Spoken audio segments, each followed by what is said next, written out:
하나님의 말씀을 함께 읽고 듣는 시간입니다. 오늘 우리가 함께 읽을 말씀은 사도행전 17장 1절부터 7절입니다. 사도행전 17장 1절부터 7절의 말씀입니다. 제가 한 절 읽고 여러분들이 한 절 읽겠습니다. 사도행전 17장 1절부터 7절입니다. 그들이 암비볼리와 아볼로니아로 다녀가 데살로니가에 이르니 거기 유대인의 회당이 있는지라.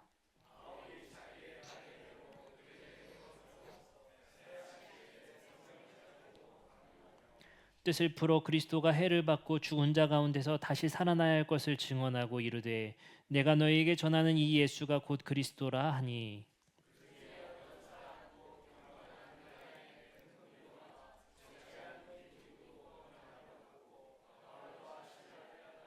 그러나 유대인들은 시기하여 저자의 어떤 불량한 사람들을 데리고 때를 지어 성을 소동하게 하여 야손의 집에 침입하여 그들을 백성에게 끌어내려고 찾았으나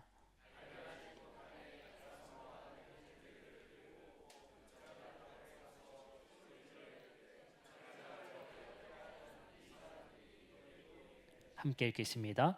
야손이 그들을 맞아들였도다. 이 사람들이 다 가이사의 명을 거역하여 말하되 다른 임금 곧 예수라 하는 이가 있다 하더이다 하니. 아멘. 우리 좌우 옆 사람과 인사하겠습니다. 잘 오셨습니다. 환영합니다. 네, 우리 앞뒤 사람과 한 번 더 인사하겠습니다. 주님의 이름으로 축복합니다. 네, 감사합니다. 오늘 우리는 사도행전 17장 1절부터 7절 말씀을 통해서 진정한 나를 찾다라는 제목으로 함께 말씀 듣도록 하겠습니다. 오늘 본문은 사도행전 17장 본문입니다. 사실 이 본문은 제가 우리 지난주에 있었던 나들목 선교회 수련회 때 저녁 예배 말씀 본문입니다. 그 본문을 우리 전체 회중에게 맞춰서 조금 수정해서 오늘 같이 말씀을 함께 들어보고자 합니다. 오늘 본문에서 핵심적인 얘기를 한 가지 뽑아 보는 것은요, 사도행전 말씀을 통해서 초기 교회, 그러니까 예수 그리스도가 죽으시고 부활하신 후에 제자들이 모여서 교회를 이뤘잖아요. 그 교회가 최초에 가장 먼저 전했던 복음의 메시지가 무엇이었느냐라는 것을 알기 위해서 그 단서가 되는 구절 중에 하나가 바로 오늘 사도행전 17장 말씀입니다. 특별히 3절의 말씀에 뭐라고 하냐면요, 이렇게 말합니다. 뜻을 풀어 그리스도가 해를 받고 죽은 자 가운데서 다시 살아날 것을 증언하고 이르되 내가 너희에게 전하는 이 예수가 곧 그리스도다 하니 라고 얘기를 해요. 여러분들, 초대교회는요, 복음이라는 것, 그리고 교회에 대해서 설명하는 것, 다시 말해 교회의 구성원이 되기 위한 절차가 그렇게 복잡하지 않았습니다. 딱 한 가지 고백으로 이루어졌어요. 이 예수가 곧 그리스도입니다 라는 고백 한 가지로 교회의 구성원이 될 수 있었고 세례를 받을 수 있었습니다. 하지만 지금의 교회는 그렇지 않죠. 역사 속에서 많은 이단이 출현했고 많은 교리적 논쟁으로 인하여서 검증이라는 것이 더 두터워졌고 검증이라는 절차가 이루어지다 보니까 어느 교회는 저희 실제로 장모님 장인어른이 제가 결혼할 때 비그리스도인이었거든요. 그리고 이제 결혼하고 나서 교회를 다니기 시작해서 세례를 받으시는데 세례 받기까지 절차가 1년이 넘게 걸리더라고요. 뭐 시험도 보고 보통 아니 저도 안 읽을 책을 읽고 계신 거예요. 그래서 이게 뭐냐고 했더니 세례 받으려면 이 공부를 해야 된대요. 어마어마한 절차가 있더라고요. 그게 역사 속에서 사실은 늘어나게 된 것들이거든요. 왜 그러냐면 아까 말씀드렸지만 많은 이단들이 출현했고 교리적인 것이 다소 복잡해지는 과정들을 겪었습니다. 그래서 역사 속에서 층위가 쌓여서 교인이 된다는 것, 교회의 구성원이 된다라는 그 절차가 꽤 복잡해졌고 그 절차가 검증이 꽤 어려워졌습니다. 그러나 초대교회는요, 처음의 교회는 아주 단순했습니다. 예수가 곧 그리스도다라는 사실을 믿으면 교회의 구성원이 될 수 있었고 우리와 하나가 될 수 있었습니다. 그러면 예수가 곧 그리스도라는 사실의 고백이 갖는 의미가 뭐냐라는 것을 살펴봐야 되겠죠. 그리스도라는 것, 여러분들 지겨울 정도로 드셨습니다.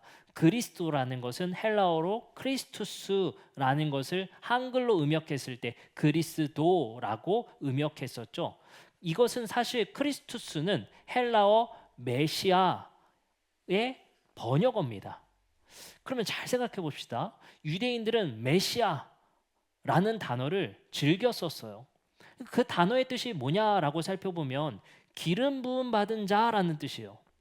기름 부음 받은 자라는 것은 하나님이 선택한 왕에게 기름을 붓기 때문에 이 사람이 하나님이 선택한 왕이다라는 뜻이 바로 메시아라는 의미입니다.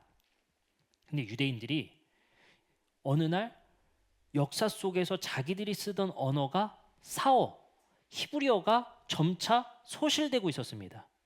그때 자기들이 쓰고 있었던 단어, 하나님이 선택한 왕, 기름 부음 받은 자라는 뜻의 메시아라는 그 단어를 우리가 지금 쓰는 언어, 헬라어라는 그 단어 속에서 무엇을 선택할까 고민했단 말이에요. 그때 찾은 단어, 바로 그게 크리스투스입니다. 여러분들 그러면 유대인들이 아닌 그리스인들은 크리스투스라는 단어를 어떨 때 썼을까요? 황제가 책봉될 때, 황제가 황제로 등극될 때 그에게 기름을 붓고 황제로 세움바 되었단 말이에요. 그 단어가 크리스투스니까 유대인들은 그래, 메시아랑 의미가 똑같네? 우리가 크리스투스라는 단어를 똑같이 메시아라는 단어를 대체해서 써도 되겠네? 해서 선택된 게 크리스투스입니다. 그래서 재밌게도 이 크리스투스라는 단어는 황제 등극 때도 쓰이고 유대인들에게 쓰일 때는 하나님이 선택한 왕일 때도 쓰이게 됩니다. 근데 사도행전 말씀에 뭐라고 얘기하냐면요, 이 예수가 곧 그리스도입니다 라고 전파했단 말이에요. 아주 단순하게. 근데 생각해 보세요. 우리가 다 유대인이에요. 그럼 이렇게 생각했을 거야. 아, 하나님이 옛날에 다윗 선택했을 때 같은 그런 의미구나. 아, 하나님이 사사들을 선택했을 때 그런 의미구나 라고 단번에 이해했을 거예요. 그러나 여러분들이 만약에 그리스도인, 이방인이라고 생각해 봅시다. 예수가 곧 크리스투스입니다 라고 제가 선포했어요. 여러분들 뭐라고 생각했을까요? 다윗 알아요? 솔로몬 알아요? 사사들 알아요? 기드온 알아요? 모르죠. 여러분들 뭐라고 생각했습니까? 아, 예수가 황제가 되었다고? 예수가 우리의 왕이 되셨다고? 그런 의미로 받아들이게 됩니다. 그래서 초대교회에서 예수가 곧 그리스도입니다라는 것은 이중적인 의미로 사용되게 돼요. 유대인들에게는 하나님이 선택한 구약의 왕 같은 왕으로 선택하셨다. 이방인들에게는 예수가 곧 그리스도입니다라는 뜻이 우리의 새로운 황제입니다 라는 의미로 받아들여지게 된 거예요. 실제로 오늘 본문 말씀에 뭐라고 얘기하냐면요, 7절에 이렇게 말합니다. 야손이 그들을 맞아들였도다. 이 사람들이 다 가이사의 명을 거역하여 말하되 다른 임금 곧 예수라 하는 이가 있다. 오해하고 있는 거예요. 다른 임금, 다른 황제가 있다라고 주장하는 자들이라고 사람들이 고발하고 있는 거예요. 야, 니네 교회, 니네 이거 너무 위험해. 예수라는 사람을 너희들이 크리스투스라고 고백하면, 야, 우리의 황제가 로마의 카이사가 우리의 황제인데 예수라는 사람을 너희들이 황제라고 부른다면 우린 너희들을 고발할 수밖에 없어. 너희들은 반란자야, 반역자야. 그래서 고발을 하기 시작합니다. 근데 실제로 초대교회는 예수가 곧 크리스투스, 그리스도라는 사실에게 굉장히 큰 의미를 부여합니다. 그것이 뭘까요? 바로 우리의 하나님이 선택한 왕은 예수입니다. 이제 더 이상 우리는 가이사의 명령에 복종하는 것이 아니라, 가이사가 우리의 황제가 된 것이 아니라, 가이사의 제도와 가이사의 법률에 따라 살아가는 것이 아니라 예수가 우리에게 가르쳐 주신 말씀에 따라서, 하나님이 선택한 예수가 우리의 그리스도이기 때문에 예수의 말씀이 우리의 왕의 명령입니다 라고 받아들였다는 사실입니다. 사도행전 5장 42절에도 이렇게 말합니다. 그들이 날마다 성전에 있든지 집에 있든지 예수는 그리스도다라고 가르치고, 사도행전 18장 28절입니다. 이는 성경으로서 예수는 그리스도라고 증언하여 사도행전 28장 31절입니다. 하나님의 나라를 전파하며 주 예수 그리스도에 관한 모든 것을 담대히 가르치며. 사도행전 2장 36절입니다. 그런즉 이스라엘 온 집은 확실히 알지니 너희가 십자가에 못 박힌 이 예수를 하나님이 주와 그리스도가 되게 하셨느니라 하니라. 아주 단순했단 말이에요. 이 예수가 우리 그리스도입니다 라는 사실이 그들에게 유일무이한 고백이었다는 사실입니다. 근데 이 예수가 우리의 그리스도가 되었다라는 사실이 그들에게 미친 파급력이 뭐였냐면요, 이런 겁니다. 우리의 로마의 황제 카이사는 우리에게 뭐라고 말했는가? 우리의 제국을 유지하기 위해 다른 나라를 점령하고 뺏고 그들을 식민지화시켜서 우리의 나라가 잘 살 수 있다고 우리에게 가르치지 않았는가? 전쟁은 우리나라의 힘이라고 가르치지 않았는가? 그러나 예수가 우리의 그리스도라는 사실을 믿은 우리는 어떻게 생각해야 하는가? 폭력으로 나라를 강하게 할 수 있는 것이 아니다. 예수는 폭력이 아닌 십자가의 죽음을 통해 평화를 선택하셨다. 우리는 폭력을 내려놓고 이 땅에 차별 없는 하나 되는 세상을 꿈꿔야 한다. 그것이 우리가 섬기는 예수가 그리스도가 되는 세상이다 라고 믿고 따른 겁니다. 로마는 이 사실이 아주 불편했어요. 로마는 뺏고 착취하고 부를 더 쌓는 나라를 만들어야 하는데 예수를 그리스도로 섬기는 자들이라 부르는 자들은 나눠주고 우리의 것이라 하지 않고 나의 것이라 하지 않고 우리의 것이라 하며 필요에 따라 우리의 것을 통용하며 나눠주는 사람의 삶을 살았다란 말이에요. 로마에게 있어서는 그것이 굉장히 불편했습니다. 왜요? 우리 제도와 우리의 시스템을 자꾸 반역하듯이 그들은 다른 삶을 살아냈거든요. 더 내 것이라 해야 되는데, 더 이 제도에 더 강하게 협조해야 되는데 이 사람들은 자꾸만 내 것이라 하지 않고 우리의 것이라 했다는 거예요. 그리고 이 사람들은 자꾸만 서로의 필요에 따라 나눠주기에 힘썼다는 거예요. 더 뺏고 폭력으로 그들을 짓밟아야 되는데 힘센 사람들만 성공하는 나라를 만들어야 되는데 그게 더 빠른 그런 강한 나라를 만들 수 있는데 희생하고 섬기고 십자가의 삶을 살겠다는 고백을 하는 거예요. 그러니 로마 입장에서는 자기들의 제국을 유지하는 데 있어서 예수를 그리스도라 섬긴다는 자들이 꽤 위협적으로 느껴졌던 겁니다. 그리고 꽤 불편하게 느껴졌던 겁니다. 초대교회는 예수를 그리스도라 믿으며 또는 예수를 그리스도로 따르며 섬기며 살았었던 교회에게 하나의 선물을 주십니다. 사도행전 11장 17절 말씀에 이렇게 말씀하십니다. 그런즉 하나님이 우리가 주 예수 그리스도를 믿을 때에 주신 것과 같은 선물을 그들에게도 주셨으니 내가 누구이기에 하나님을 능히 맡겠느냐 하더라. 예수를 그리스도로 믿을 때에 순종할 때에 선물을 받았다는 거예요. 선물. 여러분들 다 받으셨어요? 예수를 그리스도로 섬길 때에 순종할 때에 선물을 받았다는 거예요. 우리도 받았겠죠. 그 선물이 뭐냐는 거죠. 사도행전 11장 17절에 나온 그리스도를 믿을 때에 주신 선물을 로마서 5장 15절에서 21절에 이렇게 말합니다. 그러나 이 은사는 그 범죄와 같지 아니하니 곧 한 사람의 범죄로 인하여 많은 사람이 죽었은즉 더욱 하나님의 은혜와 또한 한 사람 예수 그리스도의 은혜로 말미암는 선물은 많은 사람에게 넘쳤습니다. 뭘까요? 뭘 줬을까요? 이렇게 말합니다. 또 이 선물은 범죄한 사람으로 말미암은 것과 같지 아니하니 심판은 한 사람으로 말미암아 정죄에 이르렀으나 이 은사는 많은 범죄로 말미암아 의롭다 하심의 이름이니라. 아마도 그 선물은 의롭다 함을 받은 것 같아요. 그럼 우리는 한 가지 더 알아야 돼요.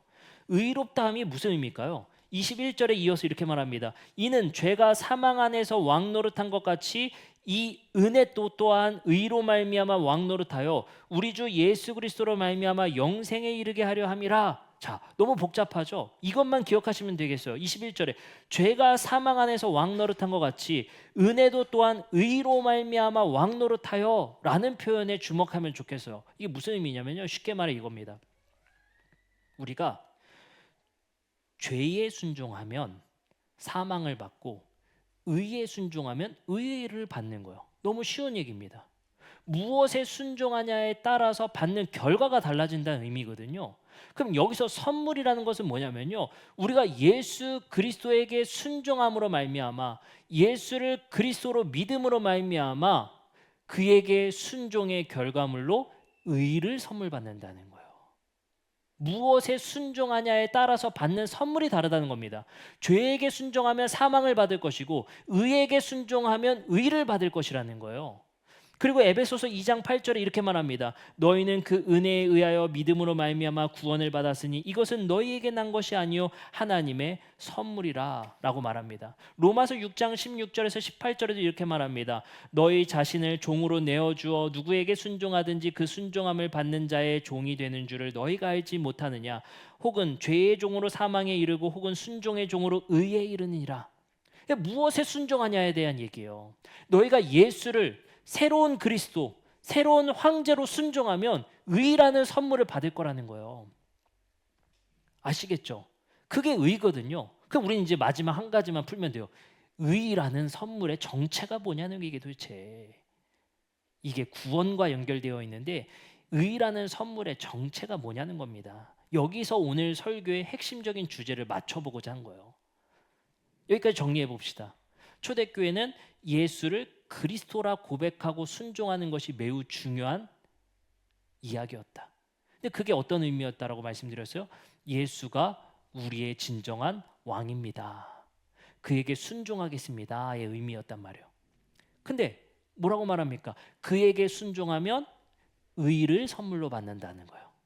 그에게 순종하지 않고 예수를 그리스도로 믿고 순종하지 않고 죄를 순종하면 너희는 사망을 받고 예수를 그리스도로 또는 예수를 그리스도로 순종하면 의를 선물로 받을 거라는 거예요. 그럼 우리는 마지막 의라는 정체가 과연 뭐냐? 받았다는데 줬다는데 우리가 받은 의라는 것은 그냥 단지 뭐 도장 찍듯이 표찰하듯이 신분이라는 것에 그냥 의미일 뿐인가? 이게 매우 어려운 거예요. 이걸 주제로 오늘 설교를 보자는 겁니다.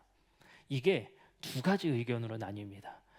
이게 어떻게 나뉘냐면요, 우리 개신교는요, 지금으로 따지면 로마 가톨릭, 서방 가톨릭으로부터 개혁되어져서 나온 게 개신교입니다.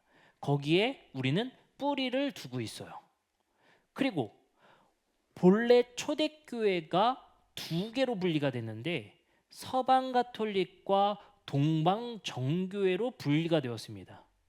이 두 가지를 축으로 생각해 보세요. 우리는 서방 가톨릭에 뿌리를 둔 개신교입니다. 그러나 초대교회는 큰 축으로는 두 개예요. 동방 정교회와 서방 가톨릭. 그래서 이탈리아를 중심으로 로마를 중심으로 형성되어 있는 교황님이 계신 가톨릭, 동방 정교회는 그리스와 러시아를 중심으로 하는 정교회, 두 축으로 분리됐고 개신교는 서방 가톨릭으로부터 개혁되어져 나온 교회가 바로 개신교, 지금 현재 우리가 부르는 기독교란 말이에요. 근데 이 초기 그리스도교가 분리되는 두 축이 생각하는 의의 의미가 조금 달라요. 아시겠죠? 그래서 우리는 그 두 가지의 의미를 잘 아는 게 중요하단 말이에요. 첫 번째, 로마 가톨릭은 아무래도 바울의 생각에 굉장히 중심을 두게 됩니다. 바울의 생각은 의라는 표현을 어떻게 이해하고 있냐면요, 법으로서 이해해요. 재판으로서 이해합니다. 너희가 참 의로우신 예수님께 순종하면, 예수를 그리스도로 믿고 따르고 순종하면 너에게 의라는 심판, 재판에서 의로운 재판을 너에게 의롭다 선언하시겠다는 의미로 봐요. 그래서 재판의 의미가 강합니다. 그러나 두 축이었던 동방 정교에서는 의롭다는 것은 실제로 우리의 삶이 의로워지는 회복의 의미가 더 강합니다. 온전히 살아가게 됨의 의미가 더 강하게 돼요. 그래서 동방 정교에는 삶의 성찰과 삶의 변화를 더 무게추에 두게 되고, 로마 가톨릭은 의롭다는 선언을 내가 받았으니 나 이제 구원받겠네? 나 이제 의롭게 되었네? 신분의 의미가 더 강해요. 두 가지가 포커스를 두고 있는 게 굉장히 다르죠. 왜 이렇게 달라졌을까요? 로마 가톨릭은요, 바울이 말하는 편지에 더 무게를 두고 있고요. 동방 정교회는 베드로가 말하는 서신들에 더 무게를 두고 있습니다. 한번 보겠습니다. 고린도 후서 4장 4절의 말씀을 보도록 하겠습니다.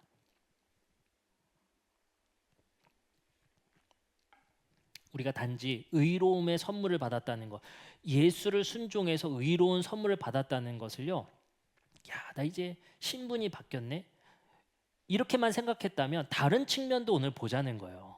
고린도 후서 4장 4절에 뭐라고 말하냐면요, 이렇게 말합니다. 그 중에 이 세상의 신이 믿지 아니하는 자들의 마음을 혼미하게 하여 그리스도의 영광의 복음의 광채가 비치지 못하게 함이니 그리스도는 하나님의 형상이니라. 여기서 굉장히 중요한 표현이 나옵니다. 그리스도는 하나님의 형상입니다라는 표현이 있어요. 바로 형상, 하나님의 형상이라는 것은 대리자의 의미거든요. 대리자. 하나님의 형상을 세워놨다는 것은 하나님을 대리할 수 있는 대리자로 이 땅에 세워놨다는 거예요. 구절을 봅니다. 또 3장 18절입니다. 고린도 후서 3장 18절. 우리가 다 수건을 벗은 얼굴로 거울을 보는 것 같이 주의 영광을 보매 그와 같은 형상으로 변화하여 영광에 이르니 곧 주의 영으로 말미암음이니라. 보세요.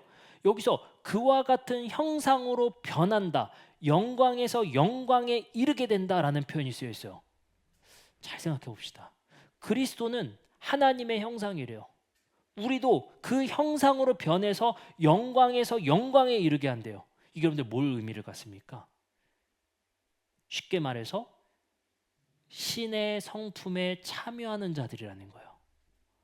신의 성품에 참여하는 자들이 되기까지, 이르기까지라는 의미거든요. 또 말씀을 봅니다. 로마서 8장 29절입니다. 하나님이 미리 아신 자들을 또한 아들의 형상을 뭐하기 위해? 본받게 하기 위해라고 쓰여 있어요. 미리 정하셨으니 이는 그로 많은 형제들 중에서 맏아들이 되게 하십니다. 여기서 중요한 건 그 아들의 형상을 본받게 한다. 그럼 이게 어떻게 됩니까? 순서가 예수는 하나님의 형상이에요. 우리는 예수의 형상을 본받는 자들이에요. 어떻게 연결돼요?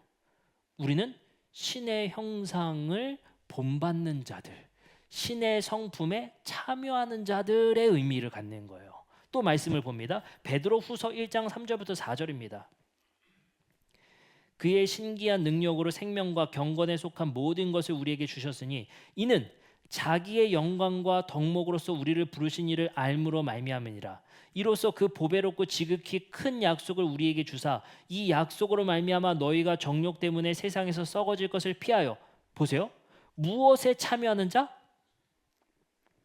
신성한 성품에 참여하는 자가 되게 하는 것이다.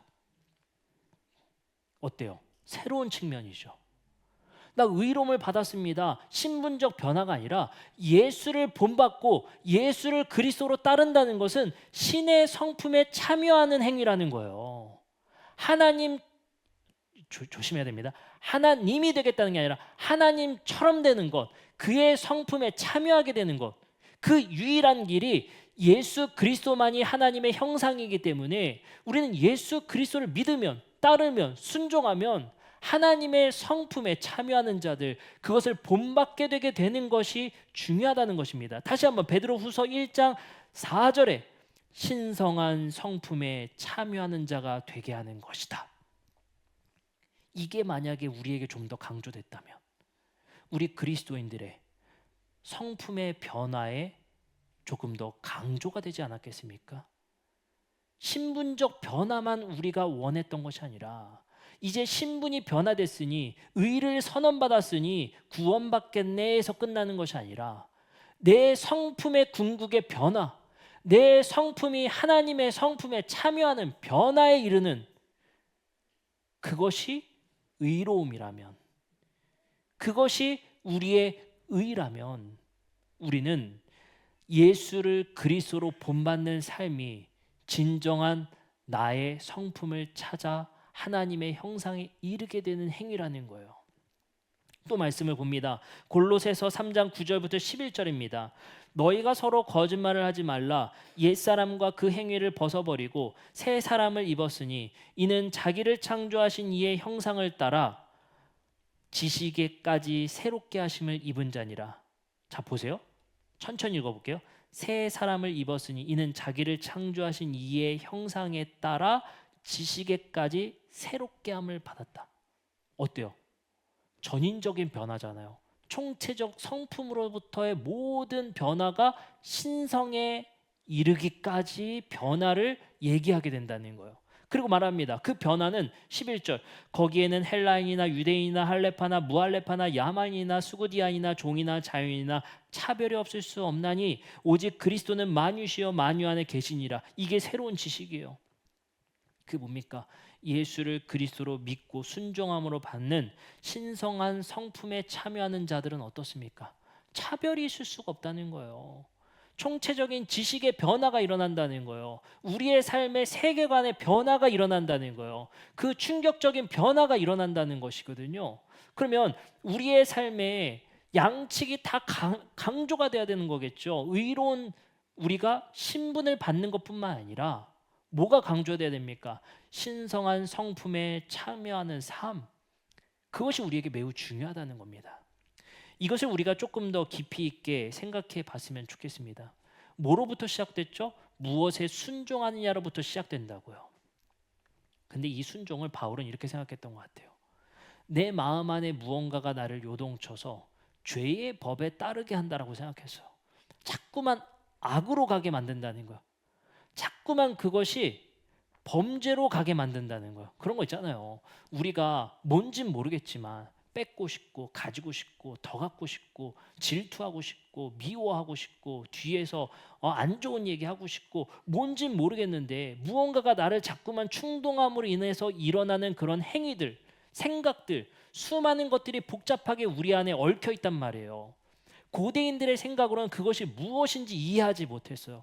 지금은 이것을 심리학적으로 마음으로 이해하든지 뇌로 이해하든지 이 충동이 어디서부터 시작되는지 우리도 고민이 많은 부분인데 고대인들도 이것에 고민이 있었단 말이에요. 무엇이 나를 이렇게 충동하는가? 그때 바울과 고대인들은 한 가지로 추측했습니다. 성경에는 그렇게 기록하죠. 죄라는 것이 나를 충동한다. 죄라는 실체가 나를 충동하고 그렇게 이끈다 라고 표현했단 말이에요. 어쨌든 그럼 우리가 신성한 성품에 참여한다는 것은 어떻게 보면 나 자신과의 싸움이에요. 내 안에 지금까지 우리의 삶 속에서 살아왔었던 세계관, 생각, 교육과 경험을 통해 구축된 나의 생각들. 근데 그 모든 것이 예수를 그리스도로 믿음으로 내가 구축했던 세계관과 생각들이 무너져 내리는 거예요. 성공이라는 것이 그것이 아니었네. 삶이라는 것이 그것이 아니었네. 행복이라는 것이 그것이 아니었네. 내가 구축하여 쌓아 올렸던 그 총체적인 것이 무너져 내리더라는 거예요. 그래서 우리는 예수를 그리스도로 믿음으로 말미암아 행복의 기준이 바뀌어요. 예수는 이렇게 말합니다. 심령이 가난한 자는 행복할 수 있다. 의에 목마르고 줄인 자는 행복할 수 있다. 온유한 자는 행복할 수 있다. 예수의 새로운 도전과 새로운 방식이 우리에게 지금까지 구축했었던 모든 생각이 무너져 내리는 그 순간이 되어버리더라는 거예요. 그래서 우리는 그리스도인이 되었다는 것은 무엇입니까? 하나님의 형상의 성품에 참여하는 자들이 되었다는 건 뭐겠어요? 내가 지금까지 구축해 왔었던 생각과 세계관들을 이제 무너뜨리고 예수가 이 땅에 오셔서 가르쳐 주신 그 역설적인 가르침들이 우리의 삶의 목적과 이유와 생각의 기준으로 바뀌어야 된다는 겁니다. 그러므로 인해서 우리의 삶이 신성한 성품에 참여하는 자들이 되게 되었다라고 말씀하십니다. 어쩌면 우리는 예수를 만나는 순간, 예수를 믿는 순간, 예수를 순종하게 되는 순간 진정한 나를 마주하게 되는 거예요. 내가 지금까지 나라고 착각했었던, 내가 구축했었던 것과 마주하며 진정한 나는 누구인가? 하나님이 창조한 하나님의 형상의 나는 누구인가를 고민하고 찾기 시작한다는 것입니다. 이게 여러분들 뭐 설교로 말하니까 그런가 보다 생각하겠지만 얼마나 어렵겠습니까? 얼마나 어렵겠어요. 제가 오늘 설교를 준비하면서 그런 생각을 해봤거든요. 우리가 신의 성품에 참여한다는 것, 그게 과연 무엇일까? 한 구절을 찾아봤습니다. 마태복음 26장 40절에서 41절입니다. 세 번역인데 우리 이거는 같이 한번 읽어보겠습니다. 다 아는 말씀이에요. 다 같이 시작.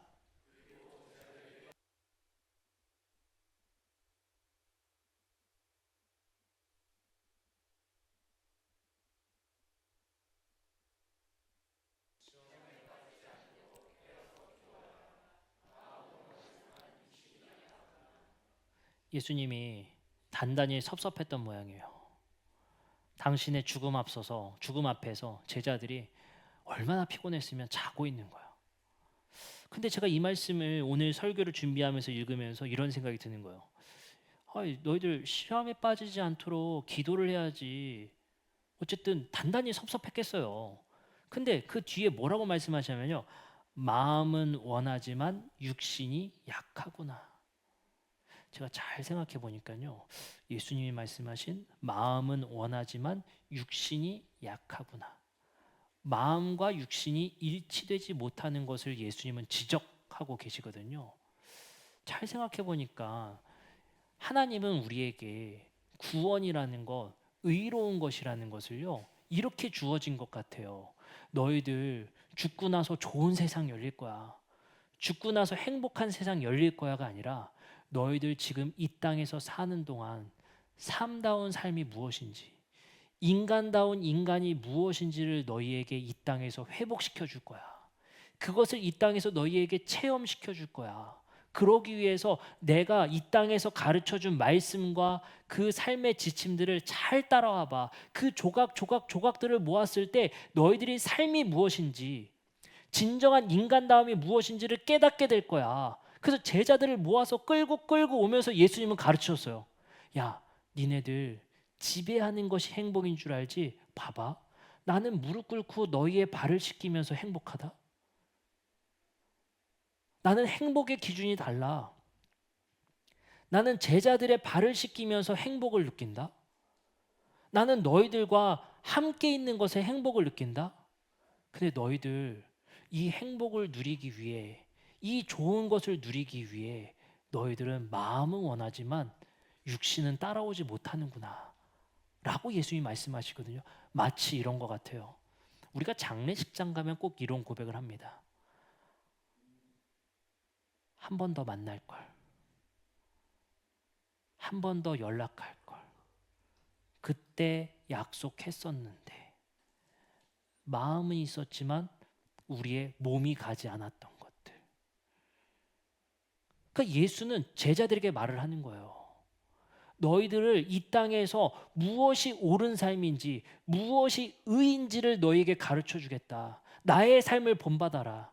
나는 이 땅에서 진정한 행복이 무엇인지를 너희에게 알려주고 보여주겠다. 그 삶으로, 그 삶의 궤적으로 쭉 보여주셨거든요. 예수님 어땠습니까? 죄인들과 이방인들과 식탁에서 교제하면서 사람들이 비난했지만 그것이 너무 즐거운 거예요. 먹으면서 즐거움을 느끼더라는 거예요. 사람들이 뭐라고 비난했습니까? 먹기를 탐하는 자들이다. 근데 예수님은 뭐라고 합니까?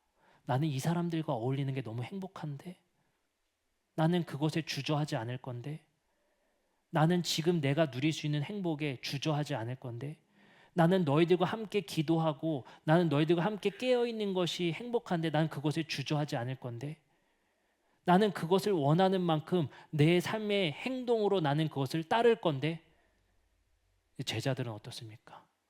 껄껄 하는 거예요. 그때 한 번이라도 더 옆에 있을 걸. 예수님 돌아가시기 전에 한 번이라도 더 있을 걸. 예수님 말씀하십니다. 마음은 원하지만 육신이 약하구나. 어떻습니까? 예수님은 하나님의 형상에 참여하는 신성한 성품에 참여한다는 것은 이 땅에서의 진정한 삶이 무엇인지를 예수님의 삶의 조각을 너희의 삶에서 모으다 보면 찾을 거야. 발견할 거야. 예수님이 말씀하셨잖아요. 내가 곧 길이며 진리다. 예수의 삶에 주목하고 관심 갖고 그를 그리스도로 순종하고 그의 삶을 모으다 보면 삶의 이유를 알게 될 거야. 그리고 예수님이 죽으시기 전에 이렇게 말씀하십니다. 요한복음 19장 28절부터 30절입니다. 그 후에 예수께서 모든 일이 이미 이루어진 줄 아시고 성경을 응하게 하려 하사 이르시되 내가 목마르다 하시니 예수께서 신포도주를 받으신 후에 이르시되 다 이루었다 하시고 머리를 숙이니 영원히 떠나가시니라. 여러분들, 우리는 그 조각을 모아서 나의 삶을 마치기 직전 다 이루었습니다. 충분했습니다. 라고 고백할 수 있는 자들이 되겠느냐? 라고 물으신다고 생각하면 좋을 것 같아요. 우리는 예수님의 형상을 본받아 우리의 삶의 진정한 나를 찾아 나서는 모험이 시작됐습니다. 그 끝은 예수의 삶의 만족, 다 이루었습니다. 저는 충분히 사랑했고 충분히 감사했고 충분히 함께했습니다. 우리는 우리의 삶의 마지막에 그 만족과 충분함을 고백할 수 있는 삶을 살 수 있겠는가? 라고 우리에게 물으시는 것 같습니다. 깨어 있을 수 있느냐? 주저하지 말라. 너희의 마음이 원한다면, 그 사람과 함께하는 것이 행복이라면 주저하지 말라. 내가 그 사람 사랑하고 그 사람 사랑하는 것에 너희의 마음이 있다면 그것을 하기에 주저하지 말라. 그것에 주저하지 않는 삶을 살 때 우리는 궁극의 고백을 하며 이 땅의 삶을 마무리할 수 있을 것 같습니다. 이 땅에서의 삶이 충분했습니다. 다 이루었습니다. 라고 고백되는 삶이 되었으면 좋겠습니다. 제가 이 설교를 준비하면서요, 이런 생각을 갖는 거예요. 그래, 하나님은 너희들 좋은 세상 마련해 줬어. 미래에 이런 세상이 펼쳐질 거야가 아니라 너희들 이 세상에서 진짜 즐겁고 행복한 삶을 살게 할게. 이게 하나님의 원 아니겠어요? 야, 이 땅에서는 포기해. 이 땅에서 이루어질 거 아니야. 그거 말하는 거 아니야. 죽어서야. 너무 허무하지 않아요? 하나님은 그게 아니에요. 이 땅에서 하나님의 신성한 성품에 참여함으로 나를 찾고 나의 삶에 마음과 행동이 주저하지 않으므로 하나님이 주신 행복과 즐거움을 누림으로 충분했습니다. 충분히 사랑했습니다. 아까워하지 않는 거예요. 그것에 우리는 불만족스럽게 아둥바둥하다가 죽는 게 아니에요. 제가 얼마 전에 우리 청년부 수련회 때 그런 얘기를 했어요. 나들목 선교회 수련회 때 제가 얼마 전에 여의도에서 강연을 초청받았거든요. 교양 강의였어요. 교양 강의. 그래서 초대를 받았는데 새벽같이 이른 시간에 초대를 하시는 거예요. 그래서 아니, 이 시간에 도대체, 난 조찬기도인 줄 알았어요. 처음에. 가끔 있거든요. 그게. 너무 이른 시간에 초대를 해서 시간대가. 갔어요. 갔는데 그게 뭐 하는 곳이냐면요, 갔더니 20대, 30대, 40대까지 모여있는 아침에 새벽같이 일어나서 재테크 수업을 받는 거예요. 근데 그 열기가 어마어마하더라고요.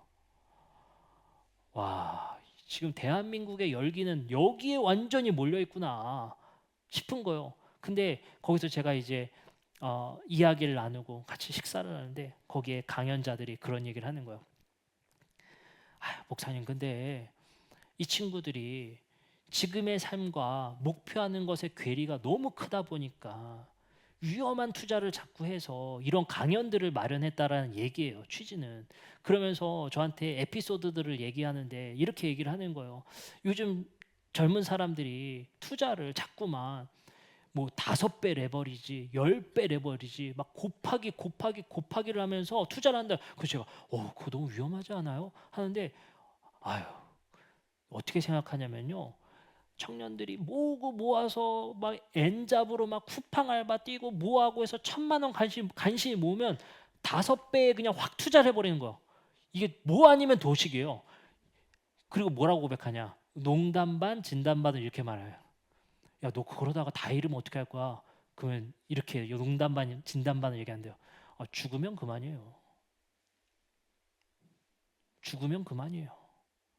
어차피 이렇게 사나 이거 해보고 안 되나 죽으면 그만입니다. 이것이 삶의 목적과 의미가 되어져 가는 이 세계관이 잠식하는 세상 속에서 무엇이 삶의 본질인가? 무엇이 삶의 의미인가를 찾지 못하는 이 시대 속에서 저는 너무나도 안타까움을 발견했어요. 그들이 하는 행위가 안타까운 것이 아니라 그거를 움켜쥐려고 살아가다가 내가 진짜 사랑해야 될 것들, 즐거워해야 될 것들, 놓치지 말아야 될 것까지 모든 것을 뒤로 미루고 이것을 하면 하겠다라는 마음가짐이라는 거예요. 어떻습니까? 이러한 삶 속에서 우리는 과연 우리가 바로 앞에 두고 있는 그 목적만 성취하면, 이것만 성취하면이라는 삶을 살아가다가 우리는 과연 충분했습니다, 다 이루었습니다 라는 삶의 고백이 가능할까요? 예수님은 말씀하시는 거예요. 내일 일은 내일 염려하라. 너희들은 깨어 있으라. 마음이 원하는 바 그것을 행동으로 실천하라 라고 예수님은 우리에게 말씀하십니다. 그 성품에 참여하는 한 가지 한 가지의 순간들, 조각조각을 모아가며 진정한 삶을 찾아 나서기를, 그걸 예수님이 우리에게 가르쳐 주신다는 것입니다. 이 삶의 도전 속에서 우리는 예수가 삶의 마지막에 고백했었던 다 이루었다라는 고백이 우리의 삶에도 이루어지길 바랍니다. 그랬으면 좋겠어요. 요즘에 웰 다잉이라고 해요. 잘 죽는 거. 잘 죽는 게 뭐겠습니까? 후회하는 삶 아니고 미련 남는 삶 아니고 다 이루었습니다. 하나님께서 주신, 우리에게 맡겨주신 삶에 충분했습니다 라는 고백을 예수의 삶의 조각을 모아가는 삶 속에서 마주하는 우리 모두가 되었으면 좋겠습니다. 이제 우리 함께 찬양하고 기도하겠습니다.